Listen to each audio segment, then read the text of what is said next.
నిత్య ప్రేమతో నన్ను ప్రేమించెన్, నిత్య ప్రేమతో నన్ను ప్రేమించెన్. We follow the star.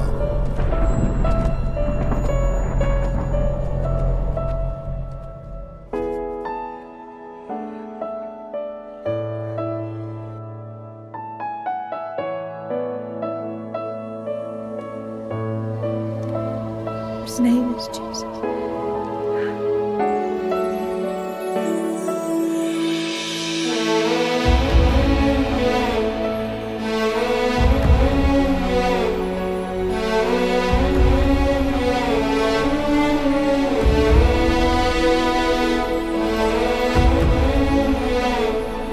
You shall turn the heart of the fathers to the children, and the heart of the children to their fathers.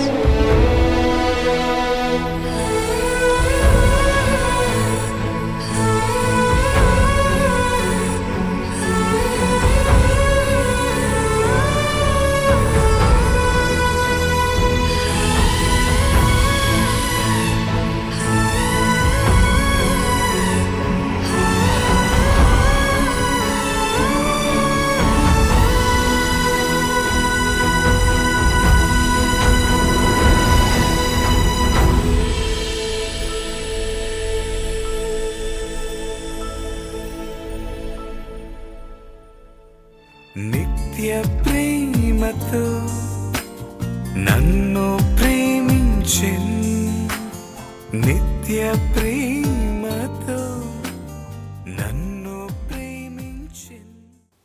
మహోన్నతుడు అయిన మా కన్న తండ్రి, మరి ఒకసారి మీ పిల్లలతో కలిసి నీ జీవవాక్కులను ధ్యానించగలిగే మహద్భాగ్యాన్ని అనుగ్రహిస్తున్న గొప్ప దేవ, నీ సహాయాన్ని అనుగ్రహించి మీ వాక్యపు లోతుల్లోనికి మమ్మల్ని తీసుకుని వెళ్ళమని కోరుతూ, నీ దాసుడనైనా నన్ను బలపరిచి, మనిషిగా నేను కాదు కానీ నీవే మా అందరితో మాట్లాడమని క్రీస్తు నామము నీ ప్రార్థన అడిగి వేడుకొనుచున్నాము తండ్రి. ఆమేన్. ప్రేమని దేవుని వారలారా, దేవుని మహాకృపను బట్టి, ఆయన ఉన్నతమైన ప్రేమను బట్టి మరలా జీవవాక్కులను ధ్యానించగలిగే భాగ్యాన్ని చిన్న పరలోకమందున్న కన్న తండ్రికి క్రీస్తు పేర కృతజ్ఞతాస్తుతులు చెల్లించుచున్నాను. శాశ్వత ప్రేమ అను ఈ కార్యక్రమానికి మిమ్మల్ని అందరినీ ప్రేమతో ఆహ్వానిస్తూ, ఈ కార్యక్రమం వలన ఆత్మీయ మేలులు పొందుతున్న దేవుని పిల్లలైన మీ అందరికీ క్రీస్తు పేర శుభములు వందనములు తెలుపుకుంటూ, వాక్య ధ్యానాలలోనికి మనం ప్రవేశించగలిగితే, దేవుడు మన చేతుల్లో పెట్టిన పరిశుద్ధ గ్రంథం చాలా విలువైనది, చాలా ఉన్నతమైనది. ఈ చిన్న జీవిత కాలంలో దేవుని వైపుకు మనల్ని మళ్ళించి పరలోకానికి మనల్ని యోగ్యులుగా తీర్చగలిగినంత ఉన్నతమైనది. ఒక మహాలోకానికి సిద్ధపడుతున్న మనం పరిశుద్ధ లేఖనాలను ధ్యానించటం వలన దుష్టుడి శోధనలు, వాన్ని ఎలా ఎదుర్కోవాలో, మనలో ఉంటున్న అనేకమైన పాపపు స్వభావంతో కూడిన లక్షణాలను మనం గుర్తించగలిగి నెమ్మదిగా వాటి నుంచి బయటపడగలిగే స్థితి మనకు కలుగుతుంది. కాబట్టి వాక్య ధ్యానం అనేది చాలా అవసరమైనది. ఈరోజు కూడా కొరింథీయులకు రాసిన మొదటి పత్రిక 10వ అధ్యాయంలో మనము చూడగలిగితే 12వ వచనంలో మనం మాట్లాడుకుంటున్న సందర్భాన్ని గురించి దేవుడు ముందుగా హెచ్చరిస్తున్నట్లుగా మనం చూడగలం. తాను నిలుచున్నానని తలంచుకొనువాడు పడకుండునట్లు జాగ్రత్తగా చూచుకొనవలెను. మన ఆత్మీయ జీవితంలో మనం ముందుకు వెళుతున్నప్పుడు నేను నిలుచున్నాను, నేను స్థిరుడుగా ఉన్నాను అన్న ఆలోచన మనకు కలిగి ఉంటే, ఏ క్షణములోనైనా మరలా లోకములో పడిపోయే అవకాశం ఉంది అని స్థిరపడుతున్న మనము పడిపోకుండా జాగ్రత్తగా చూచుకొనవలెను అన్నాడు. జాగ్రత్తగా చూచుకోమంటున్నది దేనిని గురించి? దేన్ని చూడాలి? లోకంలో ఈరోజు టెక్నాలజీ అందుబాటులో ఉంటున్న ఈ కాలంలో ప్రతి దానిని ఆలోచించి ముందుకు వెళుతున్న మనం, ప్రతి దానిని గురించి ఖచ్చితమైన సమాచారం ఈరోజు కలిగి ఉంటున్నాం. ఒక ట్రైన్ ఎక్కడి వరకు వచ్చిందో ఈరోజు ఒక యాప్ ద్వారా మనం చూసుకోగలుగుతున్నాం. అలాగే మనం పడిపోకుండా కూడా జాగ్రత్తగా చూసుకోవాలి అంటున్నాడంటే దేనిని చూడాలి, దేనిని గమనించాలి అని ఆలోచించగలిగితే మరలా సామెతల గ్రంథములో 16వ అధ్యాయము 8వ వచనంలో ఒక చక్కటి మాట దేవుడు తెలియజేస్తున్నాడు. నాశనమునకు ముందు గర్వము నడుచును, పడిపోవుటకు ముందు అహంకారమైన మనస్సు నడుచును. పడిపోవటానికి ముందు మన ప్రవర్తనను జాగ్రత్తగా మనం గమనించగలిగితే అహంకారమైన మనస్సు నడుచును. అంటే అహంకారము నెమ్మదిగా మనలో మనకు కనబడుతుందంటే పడిపోవడానికి మనము సిద్ధంగా ఉన్నాము. పడిపోవటానికి ముందు అహంకారంగా ప్రవర్తిస్తుంటాం. నాశనానికి ముందు గర్వము మనలో స్థిరపడి మన ఆత్మీయ జీవితం అనేది చిన్నాభిన్నమైపోతుంది. కాబట్టి ప్రియమైన దేవుని వారలారా, దేవుని కొరకు బ్రతకాలి అనుకుంటున్న మనం పడిపోకుండా జాగ్రత్తగా మన ప్రవర్తనను చూడాలి. మన ప్రవర్తనలో తేడా కనపడుతుంది. అహంకారపూరితమైన మనస్సును మనం కలిగి మన మాటల్లోనూ, మన కళ్ళల్లోనూ, మన హావభావాల్లోనూ అహంకారాన్ని ప్రదర్శిస్తున్నాము అంటే పడిపోవడానికి మనం సిద్ధపడుతున్నాము అని. ఆ అహంకారాన్ని స్థిరము చేసుకుంటే గర్వముగా మారుతుంది. ఆ గర్వము నాశనానికి మనల్ని నడిపిస్తుంది. పరిశుద్ధ గ్రంథంలో ఎంత చక్కగా స్కానింగ్ చేసినట్లుగా మనం ఎలా ఉంటున్నాము, మనలో ఉండే ఏ లక్షణం మనల్ని ఎటువైపు నడిపిస్తుందో ఎంత చక్కగా దేవుడు పరిశుద్ధాత్మ ప్రేరణతో వ్రాయించాడో చూడండి. అందుకే అహంకారము దగ్గరనే మనం ఆగిపోవాలి. అహంకారము దగ్గర మనల్ని మనం జాగ్రత్త చేసుకోకపోతే గర్విష్ఠులుగా మారిపోతాం. గర్విష్ఠులుగా మారిపోతే స్వనాశనాన్ని కోరుకున్నట్టే. ఈ గర్వము ఎందుకు వస్తుంది, ఈ అహంకారము అంటే మనం చదువుకున్న చదువులను బట్టి కావచ్చు, మనకున్న అందచందాలను బట్టి కావచ్చు, మనకున్న సామాజిక స్థితిని కావచ్చు, మనకున్న ధనాన్ని బట్టి కావచ్చు, మనం చేస్తున్న ఉద్యోగాన్ని బట్టి కావచ్చు. ఎదుటివారు మనల్ని ప్రశంసిస్తున్నప్పుడు నేనేదో గొప్పవాణ్ణి అన్న ఆలోచనలోనికి మనం వెళ్ళటాన్ని బట్టి కావచ్చు. ఒకటేమిటి, సమాజంలో మనుషుల మధ్య గుర్తింపు కోరుకునే ప్రతివాడు కూడా నెమ్మదిగా నా అంతటి వాడు లేడు, నేనే అన్న భావన లోనికి వెళ్ళి గర్విష్ఠులుగా స్థిరపడిపోయిన వారిని ఎంతోమందిని మనం చూస్తున్నాం.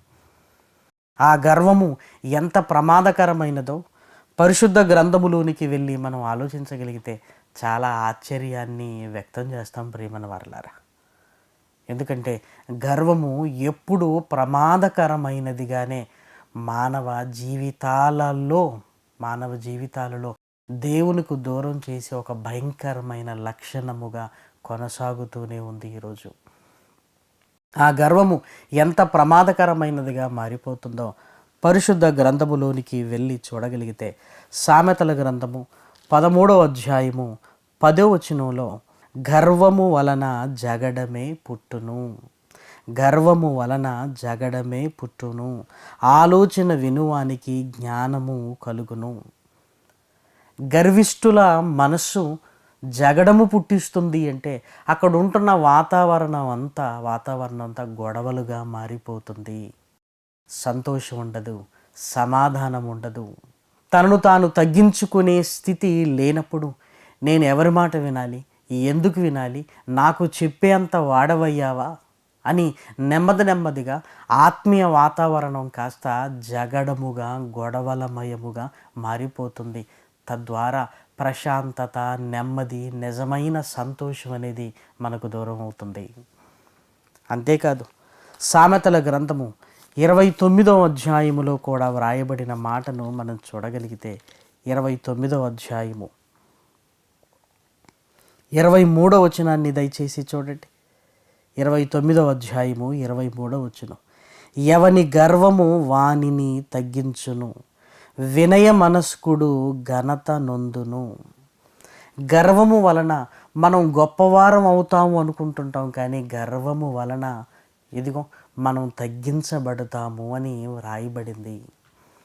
ఎదుటి వారిని ఇబ్బంది పెడుతుంటాం, ఎదుటివారి ఆలోచన వినే ఓపిక మనకుండదు. తద్వారా ఎదుటివారి దృష్టిలో మనల్ని మనమే తగ్గించుకొని ఇదిగో మన క్యారెక్టర్ మీద ఒక ముద్ర వేయించుకుంటాం మనం. గర్వము వలన జగడం పుడుతుంది. గర్వము వలన ఇదిగో నువ్వు తగ్గించబడతావు. నీ స్థాయిని, నీ స్థితిని కోల్పోయి నీ లక్షణాల ద్వారా, నీకున్న ఆ లక్షణము ద్వారా నీకున్న గొప్పతనాన్ని, నీకున్న ఆలోచనను, వివేకాన్ని కోల్పోయి ఇదిగో అందరి దృష్టిలో తగ్గించబడిన వాడుగా నువ్వు మారిపోతావు.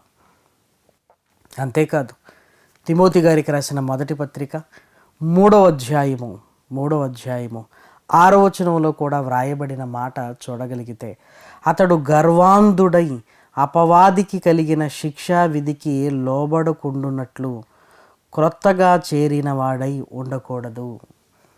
అతడు గర్వాంధుడై అని వ్రాయబడింది. గర్వము మనిషికి అంధత్వాన్ని కలిగిస్తుంది. అంధత్వం అంటే గురుడితనము. గర్వస్తుడికి, గర్వము కలిగిన వాడికి నేను ఎవరితో మాట్లాడుతున్నాను, నేనేం మాట్లాడుతున్నాను, నా వయసు ఏంటి, ఈ మాట నేను మాట్లాడవచ్చా, ఈ వివేచన అనేది ఉండదు. ఎందుకు? కళ్ళు మూసుకుపోయిన స్థితిలో ఉంటాడు కనుక. గర్వము మనిషికి అంధత్వాన్ని కలిగిస్తే ఒక అంధుడు ఎవరిని చూడగలడు? ఒక గుడ్డివాడుగా మారిపోయి తన జీవితాన్ని నాశనం వైపుకు నడిపించుకునే స్థితిలోనికి వెళతాడు. ప్రియమైన వారలారా, పరిశుద్ధ గ్రంథంలో గర్వాన్ని గురించి వ్రాయబడిన మాటలు చూస్తున్నప్పుడు నిజంగా ఆశ్చర్యము కలుగుతుంది కదా. సామెతల గ్రంథంలో వ్రాయబడిన మరి ఒక మాటను మనం చూడగలిగితే 16వ అధ్యాయము 5వ వచనం, గర్వహృదయులందరూ యెహోవాకు హేయులు, నిశ్చయముగా వారు శిక్ష నొందుదురు అన్నాడు. దేవుడు కూడా నేను వారిని అసహించుకుంటున్నాను, వారు శిక్షకు పాత్రులు అని దేవుడు వ్రాయించాడంటే గర్వము వలన నాశనము, శిక్ష మనకు కలుగుతుంది. ప్రియమైన వారలారా, ఒకనాడు నెబుకద్నెజరు గర్వించి శిక్షింపబడిన సంగతి మనకు తెలియదా? ఈ రాజ్యము నాది, ఈ మహానగరము నాది, నేను అనుకున్న నెబుకద్నెజరు వెంటనే తగ్గించబడి శిక్షించబడి ఆ తర్వాత కాలాలలో తన స్థితిని తెలుసుకున్నట్లుగా పరిశుద్ధ గ్రంథంలో వ్రాయబడింది. దానియేలు గ్రంథము 4వ అధ్యాయము 2-3 వచనాలలో. ఇలా మనం ఆలోచిస్తున్నప్పుడు గర్వము వలన నాశనానికి వెళ్ళిపోతుంటాం, గర్వం వలన శిక్షలోనికి వెళ్ళిపోతున్నామన్న సంగతి మనకు అర్థమవుతున్నప్పుడు ఆ గర్వాన్ని విడిచిపెట్టడానికి ప్రయత్నం చేయాలి. ఈ గర్వము ఎవరి లక్షణము అంటే సాక్షాత్తు దుష్టుడి లక్షణముగా పరిశుద్ధ గ్రంథంలో మనము చూడగలం. దుష్టుడి లక్షణం, అపవాది యొక్క దుర్గుణం. యెహెజ్కేలు గ్రంథము 29వ అధ్యాయము 17వ వచనములో దుష్టుడు గురించి రాయబడుతూ, నీ సౌందర్యమును చూచుకొని నీవు గర్వించిన వాడవై, నీ తేజస్సును చూసుకొని నీ జ్ఞానమును చెరుపుకొంటివి, కావున నేను నిన్ను నేలను పడవేసెదను. అపవాదిగా మారకమునుపు దేవదూతగా ఉంటున్న ఆ రోజుల్లో దేవుడు సముచితమైన స్థానాన్ని పరలోకంలో ఇస్తే తనకున్న సౌందర్యాన్ని బట్టి, తనకున్న స్థితిని బట్టి గర్వించింది. ఎప్పుడైతే గర్వించిందో, నేనేం తక్కువ అనుకుంది, ఎప్పుడైతే గర్వించిందో దేవుడు సింహాసనాన్ని కావాలని కోరుకుంటుంది. ఎప్పుడైతే గర్వము దుష్టుడిలోనికి ప్రవేశించిందో, ఈ సింహాసనాన్ని నేను కైవసం చేసుకోగలను అనుకుంది. ప్రియమైన వారలారా, చూసారా, పరలోకములో దేవుని దగ్గర దాసుడుగా ఉండటమే నాకు మహాభాగ్యం అనుకోవలసిన ఒక దేవదూత, సాక్షాత్తు దేవుడు తనకిచ్చిన ఆధిక్యతను బట్టి కృతజ్ఞత కలిగి ఉండవలసిన దేవదూత గర్వించి దుష్టుడుగా, అపవాదిగా నేలకు త్రోయబడ్డాడు. ఇప్పుడు జాగ్రత్తగా మీరు ఆలోచించండి. గర్వము వలన జగడము పుట్టింది. పరలోకంలో యుద్ధము జరిగింది. ఆ యుద్ధములో గెలవలేక అపవాదిగా, దయ్యముగా పాతాళ లోకానికి వాడు పంపబడ్డాడు. పాతాళ లోకంలో పడవేయబడ్డాడు. అంతేకాదు గర్వము వలన తగ్గించబడ్డాడు.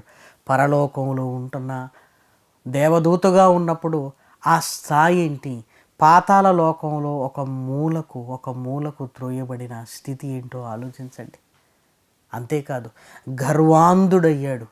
దేవునితో నేను యుద్ధం చేస్తే గెలవగలను అని అనుకున్నాడు. అంటే గర్వముతో కళ్ళు మూసుకొని పోయాయి. దేవుణ్ణి గెలవగలిగిన వారు ఎవరైనా ఉన్నారా? ఒక్కసారి ఆలోచించండి. అందుకే దేవునికి హేయుడుగా, గర్వం వలన దేవుడు తప్పనిసరి శిక్షించవలసిన పరిస్థితిని కొని తెచ్చుకొని సాతానుగా ఈరోజు భూమి మీద తిరుగుతూ ఉన్నాడు. చూసారా, గర్వము ఎంత ప్రమాదకరమైనదిగా మారిపోయి పరలోకము నుండి దేవదూతను పాతాళ లోకానికి ఈడ్చింది. అంటే గర్వము ఎంత ప్రమాదకరమైనది. క్రైస్తవ సమాజంలో నువ్వు పాడే పాటను బట్టి కానీ, నువ్వు చెప్పగలిగే వాక్యాన్ని బట్టి కానీ, దేవుడు నీకు ఇచ్చిన తలాంతును బట్టి గర్వించటం ఈరోజు మనం చూస్తున్నాం. ఇవి మనం సంపాదించుకున్నవి కాదు, దేవుడు మనకిచ్చింది. దేవుడు మనకిచ్చిన దానిని బట్టి కృతజ్ఞత కలిగి ఉండాలే తప్ప వాటిని బట్టి గర్విస్తున్నాము అంటే దేవుని శిక్షకు పాత్రులుగా మారుతున్నాము అని దాని అర్థం. ప్రియమైన వారలారా, ఒక విచిత్రమైన సంగతి చెప్పమంటారా? గర్వం ఉండటం వల్లనే దేవదూత సాతానుగా మారిపోయి పాతాళ లోకములకు పంపబడ్డాడని మనం ఆలోచిస్తున్నప్పుడు, అదే గర్వాన్ని కలిగి ఉంటున్న మనం పరలోకానికి ఎలా వెళ్ళగలం చెప్పండి? గర్వము వలన స్థాయి తగ్గించబడుతుంది, శిక్షలోనికి వెళుతున్నామని ఒకవైపు చదువుకుంటూ, అదే గర్వాన్ని మనం కలిగి ఉంటూ పరలోకానికి వెళ్ళగలను అనుకుంటే ఎంత మోసపోతున్నామో ఒక్కసారి చూడండి. ప్రియమైన వారలారా, దుష్టుడు తనలో ఉంటున్న ఆ లక్షణాలని మనలోనికి తీసుకుని వచ్చి నెమ్మదిగా జీవపు డంబములోనికి మనల్ని తీసుకొని వెళ్ళి మనమేదో గొప్పవారం అన్న భ్రమను మనకు కల్పించి చివరికి పాతాళ లోకానికి తీసుకుని వెళ్ళడానికి వాడు వేసిన ఎత్తుగడ. ప్రేమన దేవుని పిల్లలారా, గ్రహించాలి. మహనీయుడైన యేసుక్రీస్తు తనకున్న ఆధిక్యతనంతటినీ పరలోకంలో ప్రక్కకు పెట్టి ఒక దాసుడి స్వరూపాన్ని ధరించుకొని భూమి మీదికి వచ్చాడు అని మనం చదువుకోవటం లేదా? పరిశుద్ధ లేఖనాలను మనం చూసినప్పుడు అపోస్తులుడైన పౌలు గారు ఫిలిప్పీలకు రాసిన పత్రికలో 2వ అధ్యాయము 7-8 వచనాలను చూడగలిగితే, మనుషుల పోలికగా పుట్టి దాసుని స్వరూపమును ధరించుకొని తన్ను తానే రిక్తునిగా చేసుకొనెను. మరియు ఆయన ఆకారమందు మనుష్యుడుగా కనబడి మరణము పొందునంతగా, అనగా శిలువ మరణము పొందునంతగా విధేయత చూపినవాడై తన్ను తాను తగ్గించుకొనెను. యేసుక్రీస్తు పరలోకపు సింహాసనాన్ని కాదని పరలోకంలో ఉంటున్న ఆధిక్యతను నేను విడిచిపెట్టకూడదనుకోలేదు. కానీ మన కొరకు తనను తాను తగ్గించుకున్నాడు. ఎంత తగ్గించుకున్నాడు అంటే శిలువ మరణము పొందునంతగా విధేయత కలిగిన వాడుగా తనను తాను తగ్గించుకున్నాడు గనుకనే పరలోకంలో తండ్రి సింహాసనం మీద కూర్చునగలిగే గొప్పవాడుగా హెచ్చించబడ్డాడు. ప్రేమన వారలారా, తనను తాను హెచ్చించుకుంటున్నాడు అంటే గర్వముతో ఉన్నాడు అని దాని అర్థం.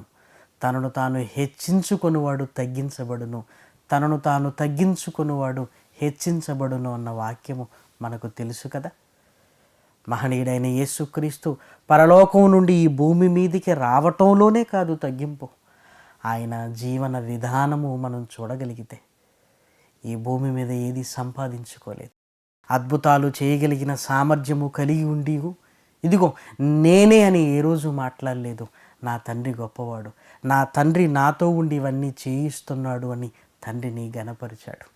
అంతేకాదు పరలోకపు సింహాసనం మీద కూర్చున్న ఆయన యెరూషలేముకు వెళ్ళటానికి లేఖనాలు నెరవేర్పు కొరకు ఒక గాడిద మీద కూర్చొని ఆయన వెళుతున్నాడు అంటే మీరు దయచేసి ఆలోచించండి.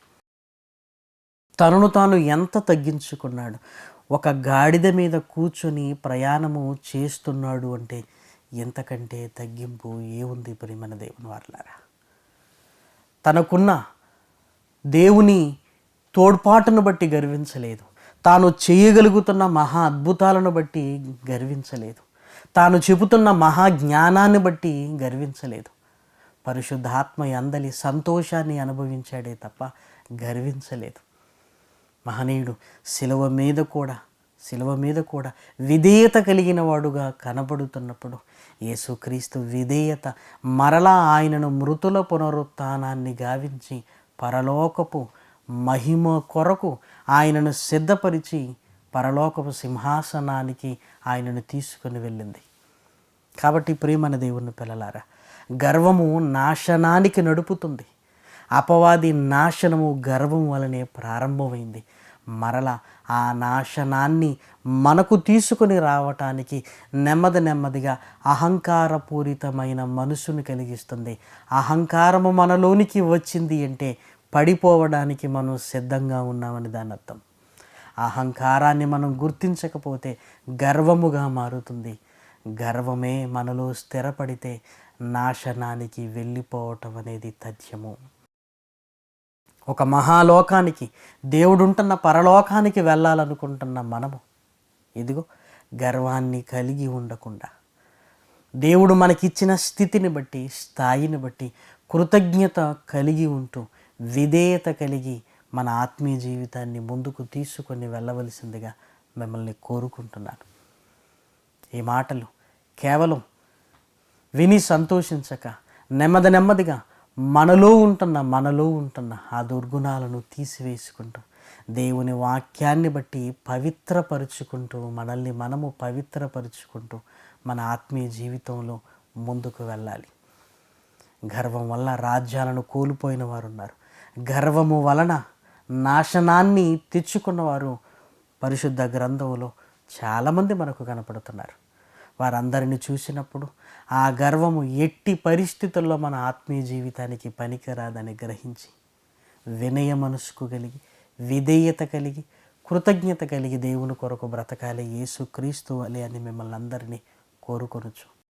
దుష్టుడు ఆ దిశగా మనల్ని శోధిస్తాడేమో, ఒక్కసారి మన ఆత్మీయ జీవితాన్ని సరిచూసుకోవాలని మిమ్మల్ని అందరినీ ప్రాధేయపడుతూ ఈ మాటలు నేను ముగిస్తున్నాను. ప్రార్థన చేసుకుందాం. మహాగణుడైన మా కన్న తండ్రి, మీకు వందనములు ఆయన. నీ విలువైన మాటలు మా కళ్ళ ముందుకు తీసుకొని వచ్చారు.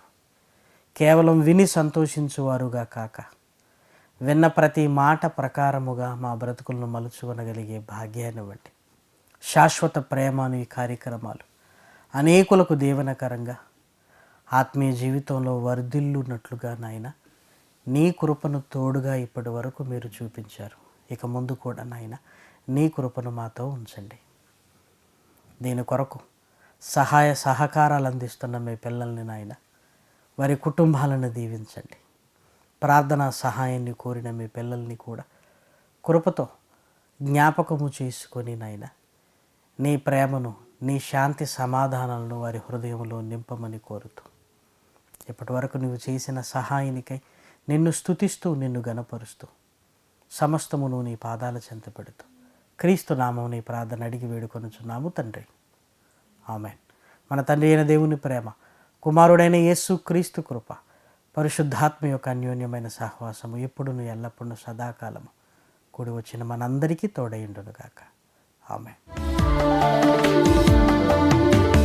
ప్రేమకు సాటి వేరెవ్వరు, నీ ప్రేమకు సాటి వేరెవ్వరు, ప్రేమకు సాటి వేరెవ్వరు, నీ ప్రేమకు సాటి వేరెవ్వరు, ప్రేమా స్వరూపి నా యేసయ్యా. లేనిది ప్రేమ, అన్నీ ఓర్చును ప్రేమ, గంగం లేనిది ప్రేమ, అపకారమునే మరచును ప్రేమ.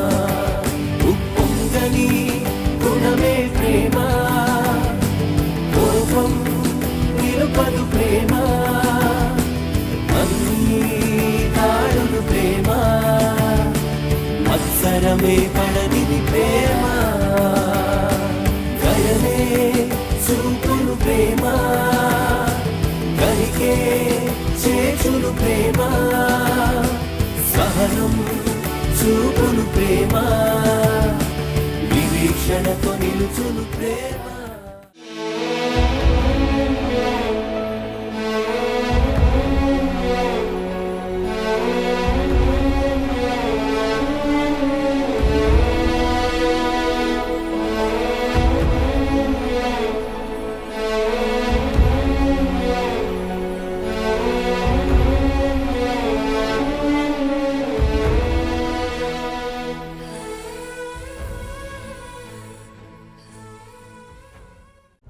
We follow the star.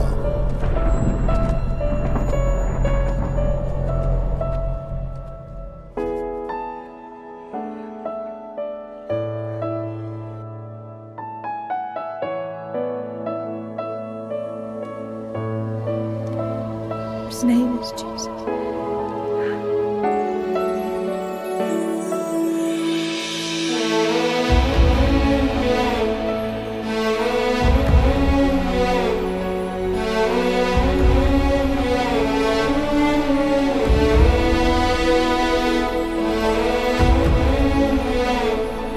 You shall turn the heart of the fathers to the children, and the heart of the children to their fathers,